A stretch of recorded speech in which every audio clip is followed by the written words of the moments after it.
Studying the microscopic world usually requires expensive equipment and needs to be done in labs. But these images were made with a microscope that cost less than $1 to build. It's called a Foldscope, and it promises to reveal nature's secrets to millions of people who have never been able to see them before. To me, it's like the pencil of microscopy. How many of you carry your pencil with you? Everybody has a pencil box with some pencils in it, right? So we started thinking... Pencils are everywhere, so should be microscopes. I have a very simple vision of every single kid in the world carrying around a microscope in their pocket. Can you imagine what this thing could do that I love? To make microscopes as ubiquitous as pencils, bioengineer Manu Prakash and his colleagues designed one that's not just cheap, but also small and foldable, made mainly out of paper.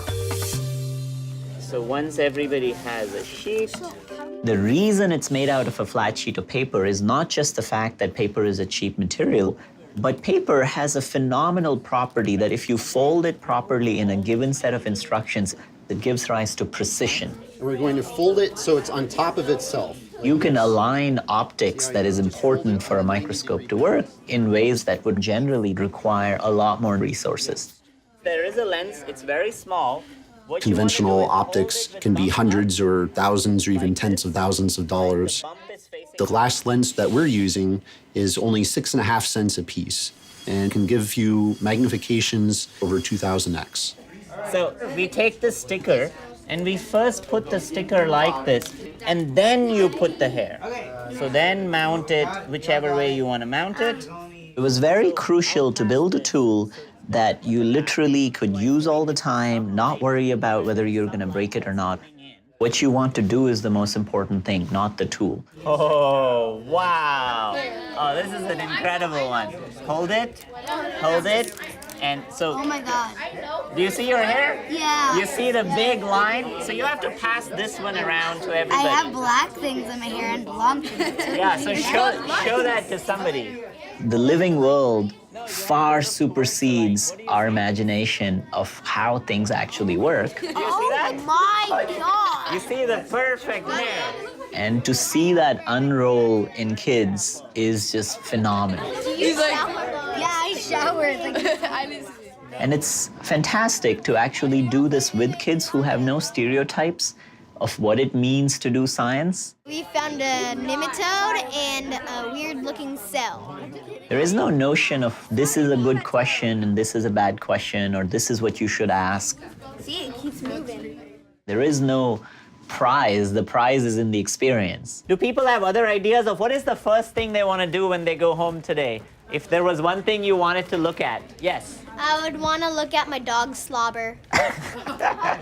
I've run these workshops for 3-4 years now.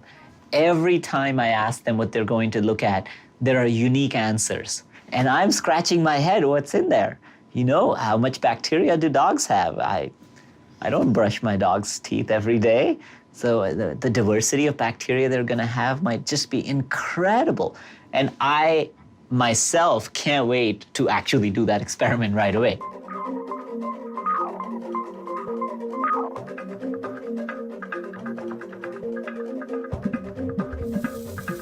In 2015, after several years of developing the Foldscope, Prakash and his colleagues decided to share their invention with people around the world.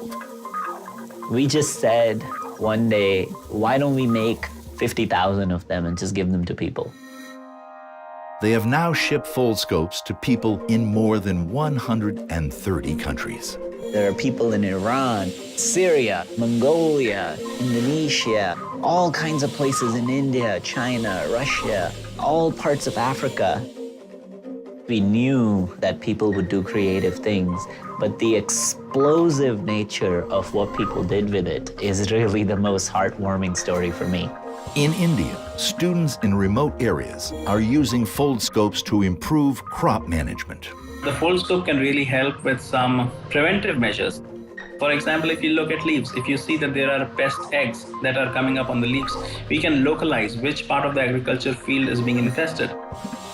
In the Amazon, researchers are studying insects in their habitat. Insects are small, and out in the rainforest, they're hyper diverse and hyper abundant. So that's why I was sort of interested in this more portable, robust piece of equipment that I could take out with me.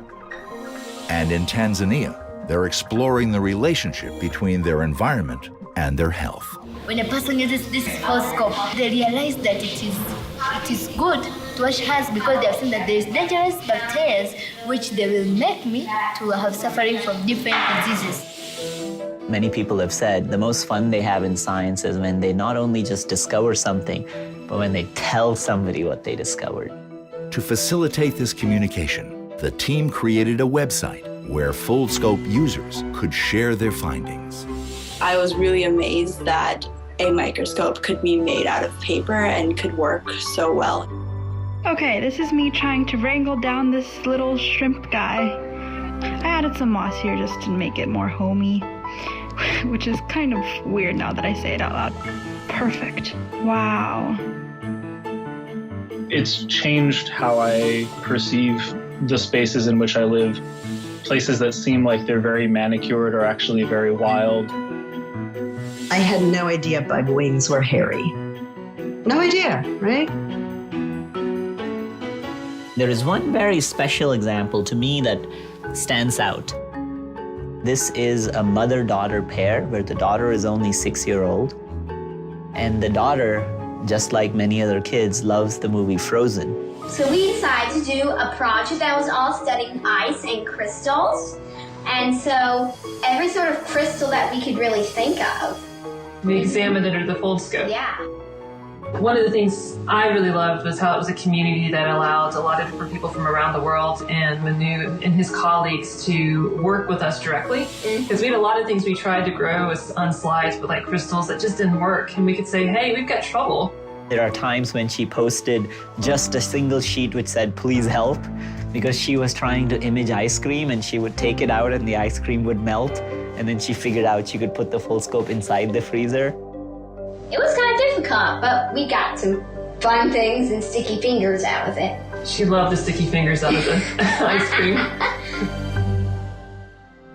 The online community is perhaps one of the most attractive aspects of the Foldscope. When you see a beautiful post by somebody, or when you see a certain, say, a fly, you want to go and see it yourself. So this aspect of sharing of science is something which is very unique. And people are even able to post in their local language and get responses in local language. To me, what's most important about this tool is not just to the service of science, but science to the service of these people. What is the community gaining out of it? And that's what my goal is. The fact that a lot of the world right now doesn't have access to the most basic science tools means that a large portion of the world is not participating in the creation of new knowledge. Scientific capability should be a fundamental right. Why is it that we don't move towards a society where people are actually engaged in scientific discovery to a point where they have some role to play directly in it? And of course, you will never be able to do everything that's done in a sophisticated lab built with millions of dollars, but you can start.